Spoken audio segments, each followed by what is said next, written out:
रोजगार से कामयाबी तक।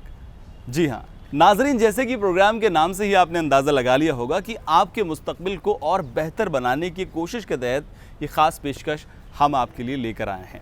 और इस कोशिश में न सिर्फ हम आपको अलग अलग तालीमी मैदानात से हमवार कराएंगे, बल्कि एक कामयाब शख्सियत से भी आपकी मुलाकात कराएंगे, ताकि उनके नक्शे कदम पर चलकर आप भी कामयाबी की एक नई इबारत लिख सकें। आज किस फील्ड के बारे में हम बात करेंगे, आपको बताते हैं। आज हम बात करने वाले हैं चार्टर्ड अकाउंटेंट्स की फील्ड के बारे में। सभी जानते हैं कि चार्टर्ड अकाउंटेंट की वैल्यू काफ़ी ज़्यादा होती है, सैलरीज़ काफ़ी अच्छी होती हैं, प्रोफाइल काफ़ी अच्छा माना जाता है, और बहुत से लोग हैं जिनकी नज़रों में ये ख्वाब हमेशा रहता है कि मुझे सीए बनना है। अगर आप भी ऐसा कोई ख्वाब अपनी आँखों में संजोए हुए हैं तो ये सेगमेंट, आज का एपिसोड आपके लिए बहुत ज़्यादा मुफीद साबित होने वाला है। दोस्तों, चार्टर्ड अकाउंटेंट इकोनॉमिकल और फाइनेंशियल एक्टिविटीज़ में एक्सपर्ट होते हैं, और टैक्स रूल्स में बदलाव होने के बाद, जीएसटी आने के बाद इनकी डिमांड्स और ज़्यादा बढ़ गई है। तो ऐसे बदलते दौर में क्या डिमांड है आजकल सीएस की मार्केट में, और अगर आप सीए बनना चाहते हैं तो आपको किस तरह से तैयारी करनी है, किस तरह से आपको एंट्री मिलेगी, एंट्रेंस कैसा होगा, कोर्स का स्ट्रक्चर क्या है, और उसके बाद क्या क्या अपॉर्चुनिटीज़ हैं, इन सब टॉपिक्स पर बात करने के लिए आज ये ख़ास सेगमेंट आपके लिए, जिसका नाम है चार्टर्ड अकाउंटेंसी और करियर।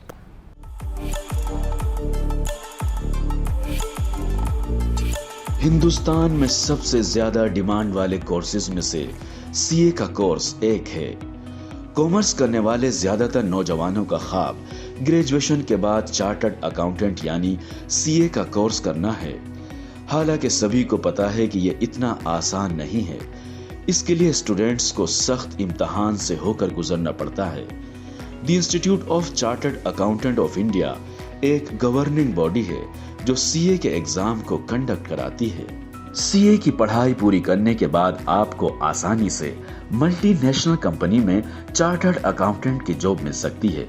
वहीं देश विदेश की कंपनियों में फाइनेंस, अकाउंट्स एवं टैक्स डिपार्टमेंट में finance manager, accounts manager, financial business analyst, auditing, internal auditing, special audits के साथ साथ chairman, managing director, finance director, financial controller, chief accountant, chief internal audits जैसे अहम ओहदों पर काम कर सकते हैं। यही नहीं, सीए के लिए खुद की भी प्रैक्टिस की जा सकती है। जहां तक नौकरी का सवाल है तो देश में जितने भी फाइनेंशियल सेक्टर हैं वहां सीए के लिए हमेशा इम्कानात रहते हैं। मुल्क में जीएसटी के लागू हो जाने के बाद टैक्स पेयर की तादाद में तेजी से इजाफा हुआ है, जिसके चलते सीए की मांग और भी बढ़ गई है। सीए एक ऐसा प्रोफेशन है जिसमें नौकरी से ज्यादा खुद अपना फर्म शुरू करके काम करने में ज्यादा कमाई होती है। साथ ही एक ऐसा मैदान माना जाता है जिस पर मंदी का कोई असर नहीं होता, और हर तरह के हालात में सीए प्रोफेशनल की मांग रहती है। अगर आपको भी फाइनेंस में दिलचस्पी है तो वाकई में आप सीए बनकर अपने मुस्तकबिल को नई बुलंदी दे सकते हैं। तो अभी आपने इस फील्ड के बारे में जाना, लेकिन और ज़्यादा तफसील से जानने के लिए हम आपके लिए लेकर आए हैं हमारा अगला सेगमेंट, जिसका नाम है करियर की बात एक्सपर्ट्स के साथ।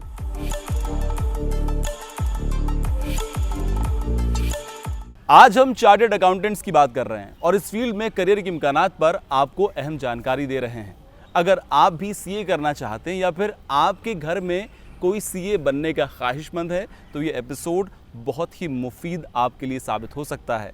और इस टॉपिक पर ये कैसे होगा, किस तरह की तैयारी करनी है, क्या कोर्स का स्ट्रक्चर है, क्या क्या अपॉर्चुनिटीज़ हैं, इन सभी बातों पर तफसील से जानकारी देने के लिए, तफसील से बात करने के लिए हमारे साथ मौजूद हैं सत्यवती कॉलेज की प्रोफेसर आभा माथुर जी। अगर कोई नौजवान इस फील्ड में आना चाहे तो उसमें किस तरह की काबिलियत, किस तरह की एलिजिबिलिटी होना ज़रूरी है? नदीम भाई, सबसे पहले तो मेरा तहे दिल से शुक्रिया, क्योंकि आपने मुझे मेरे बहुत फेवरेट टॉपिक के ऊपर बोलने के लिए इनवाइट किया है। मैं इनफैक्ट पिछले 26 साल से बैच आफ्टर बैच स्टूडेंट्स को करियर गाइडेंस करती आई हूँ, और सीए बाय प्रोफेशन सीए होने के नाते मुझे ऐसा लगता है कि ये आपने मुझे एक बहुत अच्छा प्लेटफॉर्म दिया है जहाँ मैं ज़्यादा स्टूडेंट्स को रीच आउट कर सकती हूँ। तो मैं आपसे यही कहना चाहूँगी कि सीए के प्रोफेशन एक बहुत ज़्यादा ऐसा नहीं है कि आज से इम्पॉर्टेंट है, पर वो हमेशा से ही रहा है। अगर आप बहुत पहले टाइम में जाएं तो कोई भी बिज़नेस बिना मुनीम जी के चलता नहीं था, पर 1959 में आए तो सीए प्रोफेशन को ऑटोनॉमी ग्रांट हुई और वो एक अपनी तरह से सीए प्रोफेशन आया। तो आज भी मैं बिज़नेस के लिए सेम चीज़ ही कहूँगी कि कोई बिज़नेस लगाने से पहले या चलाने तक बिना चार्टर्ड अकाउंटेंट की मदद के चल ही नहीं सकता। इसलिए इस फील्ड की बहुत ज़बरदस्त अपॉर्चुनिटीज़ हैं और मैं चाहूँगी कि जो हमारे यंगस्टर्स हैं या नौजवान हैं वो ज़रूर इस फील्ड के अंदर इंटरेस्ट जगाएं और ज़रूर चार्टर्ड अकाउंटेंट बनने का प्रयास करें। अगर कोई नौजवान इस फील्ड में आना चाहे तो उसमें किस तरह की काबिलियत, किस तरह की एलिजिबिलिटी होनी चाहिए? देखिए, सबसे पहले तो मैं आपसे ये कहूँगी कि मेरा एक फेवरेट सेंटेंस है जो मैं स्टूडेंट्स को कहती रहती हूँ कि लगन के बिना प्रतिभा कुंठित हो जाती है। तो सबसे पहले तो लगन होनी चाहिए, बहुत ज़्यादा इम्पॉर्टेंट है कि लगन हो स्टूडेंट्स के अंदर। फिर चार्टर्ड अकाउंटेंसी प्रोफेशन के लिए इंटरेस्ट होना चाहिए। बहुत बार स्टूडेंट्स मैंने देखा है जो असफल वाले हैं वो ऐसे होते हैं कि मेरे फादर हैं इसलिए मैं कर लूँ, मेरे साथी कर रहा है इसलिए मैं कर लूँ, मुझे किसी ने सजेस्ट किया है तो मैं कर लूँ। तो मैं आज के नौजवानों से यही कहूँगी कि अंदर झांकिए, अपना स्वॉट एनालिसिस कीजिए, अपनी स्ट्रेंथ्स, वीकनेसेस और अपने इंटरेस्ट आइडेंटिफाई कीजिए। अगर आपको लगता है कि आपका अकाउंटिंग में इंटरेस्ट है, टैक्स में आपका इंटरेस्ट है, मैथ्स और स्टैटिस्टिक्स आपको बहुत अच्छे लगते हैं, तो ये फील्ड ज़रूर आपके लिए है। यकीनन एक सीए की वैल्यू हमेशा से काफ़ी ज़्यादा रही है, एक अच्छा प्रोफाइल इसे माना जाता रहा है, सैलरीज हमेशा अच्छी होती हैं। आपको क्या लगता है कि जीएसटी के आने के बाद जब डिमांड ज़्यादा बढ़ गई है सीएस की मार्केट में, तो नौजवानों में दिलचस्पी भी बढ़ी है इस फील्ड को लेकर? जीएसटी तो सिर्फ एक आस्पेक्ट है, ये आप जानते ही हैं कि जीएसटी एक बहुत अच्छा आइडिया था गवर्नमेंट का जो यहाँ पर आया, और जीएसटी के आने के बाद में बहुत ज़्यादा टैक्स की गवर्नमेंट को फ़ायदा हुआ, रेवेन्यू इंक्रीज़ हुआ। क्योंकि इतने लोग एम्बिट में आए तो बहुत सारे नए चार्टर्ड अकाउंटेंट्स की ज़रूरत भी पड़ी। जब जीएसटी नया आया तो लोगों को समझ में ही नहीं आ रहा था कि जीएसटी आईएन कैसे लें, रजिस्टर कैसे करें, इतने सारे रिटर्न्स हैं उनको कैसे फ़ाइल करें। तो इस सब के चलते चार्टर्ड अकाउंटेंट्स की ज़रूरत हुई, और जो बहुत स्मार्ट थे, जो इंटेलिजेंट थे, जो बहुत डायनामिक थे, वो इमीडिएटली उन्होंने इस चीज़ को अंडरस्टैंड किया, बहुत अच्छे से समझा। और मैं ये पर्सनली फ़ील करती हूँ कि एक टाइम तो ऐसा आया था कि छोटे से छोटा जो शॉपकीपर था उसने भी एक चार्टर्ड अकाउंटेंट को हायर किया, क्योंकि वो जीएसटी को अपने आप हैंडल नहीं कर पा रहा था। इसके अलावा मैं आपको बताऊं कि जितनी बार, जैसे अभी हाल में ही इनकम टैक्स की साइट रिवैम्प हुई है कम्प्लीटली, उसमें भी लोगों को बहुत मुश्किलातों का सामना करना पड़ रहा है और बिना चार्टर्ड अकाउंटेंट की मदद के नहीं हो पा रहा। हाँ, मैं ये ज़रूर कहूँगी कि ITR 1 आप बिना मदद के भी भर सकते हैं, पर इसके अलावा आप जो नौजवान इस फील्ड में इंटरेस्ट रखते हैं और जो क्वालिफाइड चार्टर्ड अकाउंटेंट अगर ये प्रोग्राम देख रहे हैं तो वो जानते होंगे कि ITR 2, 3, 4, 5, 6, 7 तक हैं, और इतने ITRs हैं, इस वजह से बिना किसी क्वालिफाइड चार्टर्ड अकाउंटेंट की मदद के ये फॉर्म्स भरना भी मुश्किल है। तो बहुत अपॉर्चुनिटीज़ हैं, और चार्टर्ड अकाउंटेंट्स चाहें तो इनमें से किसी भी एरिया में अपना इंटरेस्ट डेवलप करके, चाहे वो टैक्स हो, जीएसटी हो या डायरेक्ट टैक्सेस हो, अपना इसके अंदर सफल करियर बना सकते हैं। एक लेमैन की तरह, एक आम आदमी की तरह अगर मैं समझूं तो मुझे यही समझ आता है कि सीए एक कमरे में बैठा लिखा पढ़ी का काम कर रहा है या फिर वो अकाउंट्स को संभाल रहा है, लेकिन असल में एक सीए के पास किस किस तरह की अपॉर्चुनिटीज़ होती हैं, कहाँ कहाँ करियर ऑप्शंस होते हैं? कि आपने ये बात कही तो मैं आपको ये कहूँगी कि एक ऐसा भी टाइम था जब मैंने क्वालिफाई किया और मैं किसी गेट टुगेदर में थी, तो वहाँ मुझे किसी एक जेंटलमैन की वाइफ ने कहा कि भाई chartered accountant is a glorified मुनीम।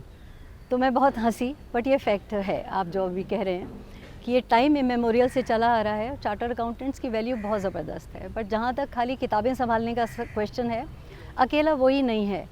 चार्टर्ड अकाउंटेंट के लिए बहुत इमेंस करियर अपॉर्चुनिटीज़ हैं। जैसा कि मैं आपको बताऊं, सबसे पहले क्वालिफाई करते ही सीए इंस्टीट्यूट प्लेसमेंट करता है, तो आप बैंक्स में जा सकते हैं, PSUs में जा सकते हैं, सेंट्रल गवर्नमेंट में प्लेसमेंट हो जाती है।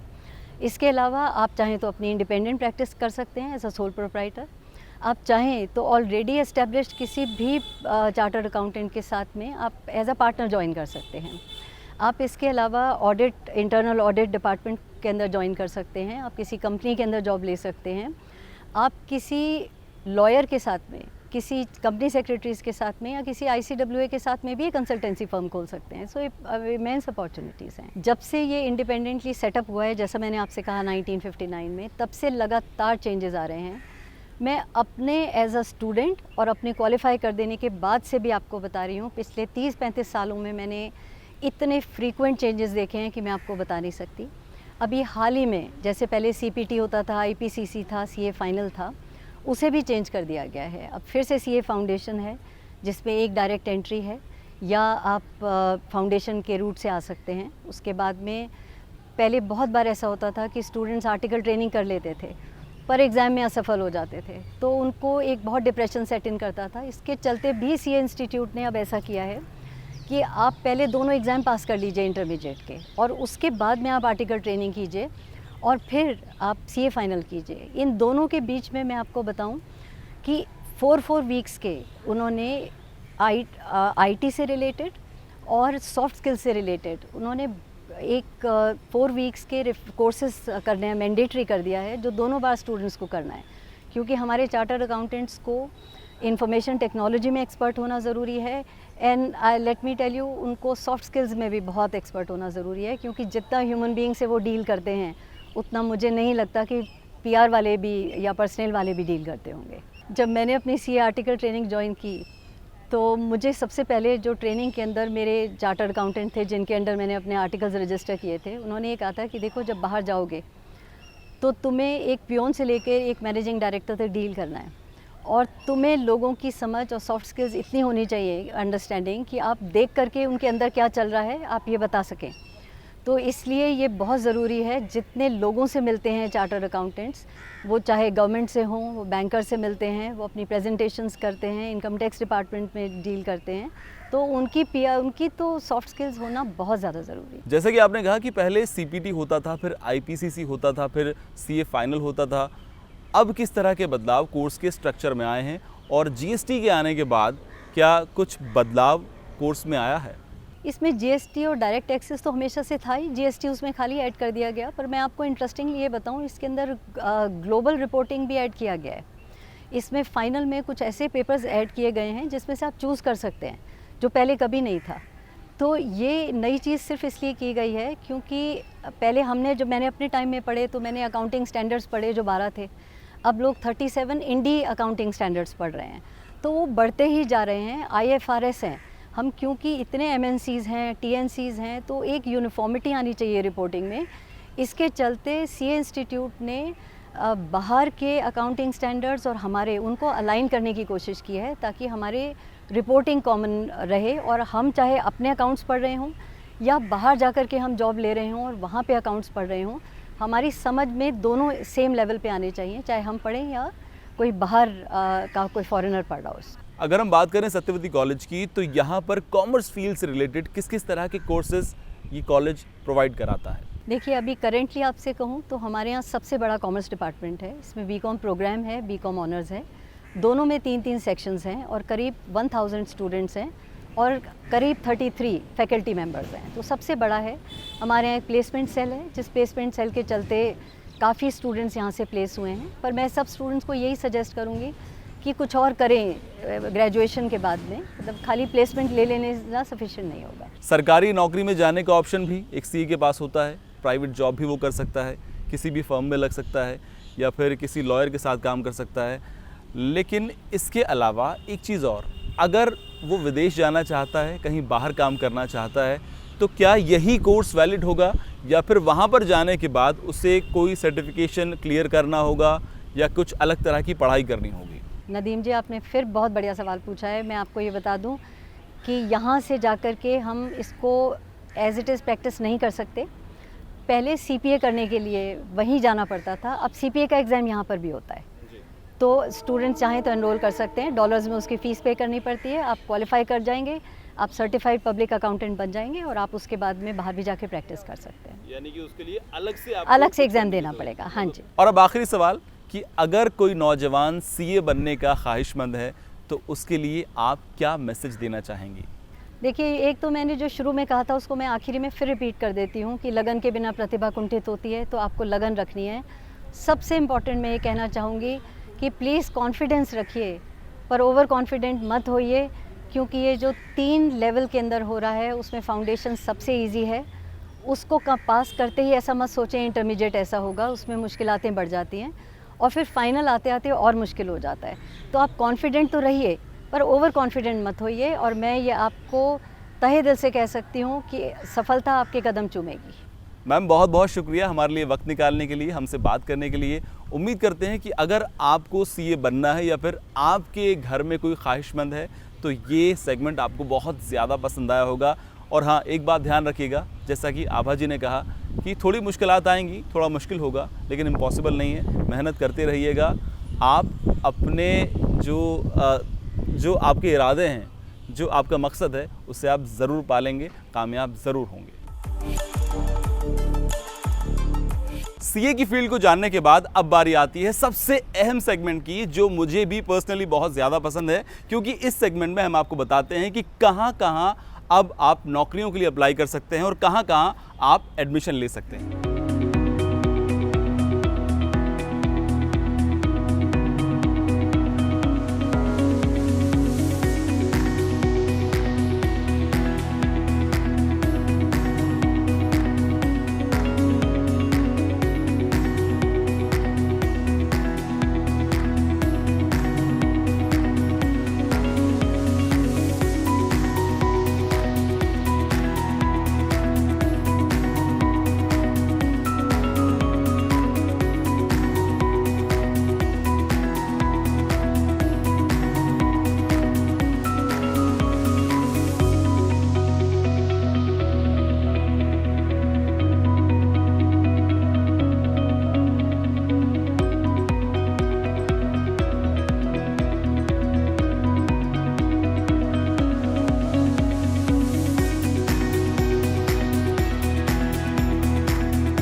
तो चलिए, ये तो हुई आपके मुस्तकबिल की बात। अब चलते हैं अपने अगले सेगमेंट की तरफ, जिसका नाम है कामयाब हिंदुस्तान। और इस सेगमेंट में हम आपको एक कामयाब शख्सियत से रूबरू कराते हैं। और आज की हमारी कामयाब शख्सियत हैं पद्मश्री प्रोफेसर एहतिशाम हसनैन। हमदर्द यूनिवर्सिटी के साबिक वाइस चांसलर एहतिशाम हसनैन का कामयाबी का सफ़र कैसा रहा, आइए जानते हैं।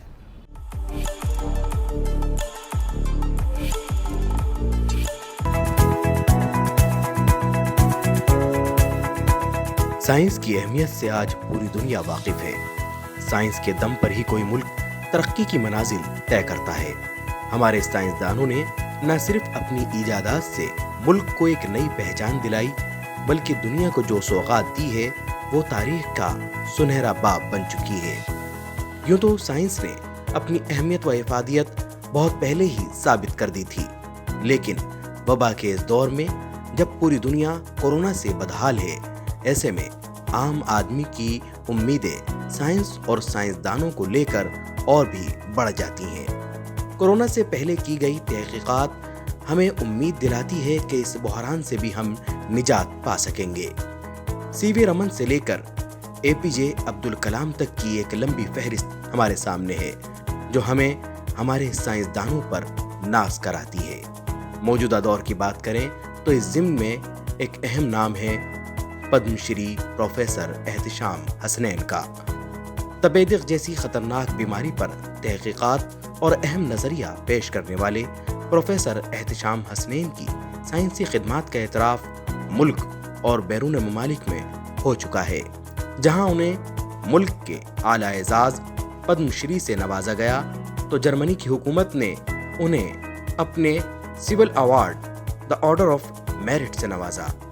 एक साइंसदान के साथ साथ professor Hasnain institutional builder, policy maker और कामयाब एडमिनिस्ट्रेटर के तौर पर भी जाने जाते हैं। बिहार के गया में पैदा होने वाले प्रोफेसर सैयद एहतिशाम हसनैन ने 1980 में जवाहरलाल नेहरू यूनिवर्सिटी से पीएचडी की डिग्री हासिल की। Centre for DNA fingerprinting and diagnostic के पहले डायरेक्टर बनने का शर्फ हासिल करने वाले प्रोफेसर सैयद एहतिशाम हसनैन आईआईटी दिल्ली में इनवाइटेड प्रोफेसर भी रहे।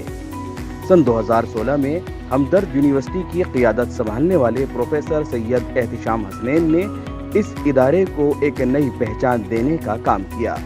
इसी साल हमदर्द यूनिवर्सिटी के वाइस चांसलर के ओहदे से सुबुकदोश होने वाले प्रोफेसर सैयद एहतिशाम हसनैन ने यूनिवर्सिटी को तालीमी नक्शे पर जो एक नई शिनाख्त दी है वो हमेशा इस इदारे के लिए एक असासा रहेगी। उम्मीद करते हैं कि हमारी आज की खास पेशकश आपको बहुत पसंद आई होगी। अगले हफ्ते फिर आपसे मुलाकात होगी एक नए टॉपिक, नई फील्ड के साथ। तब तक के लिए खुदा हाफिज।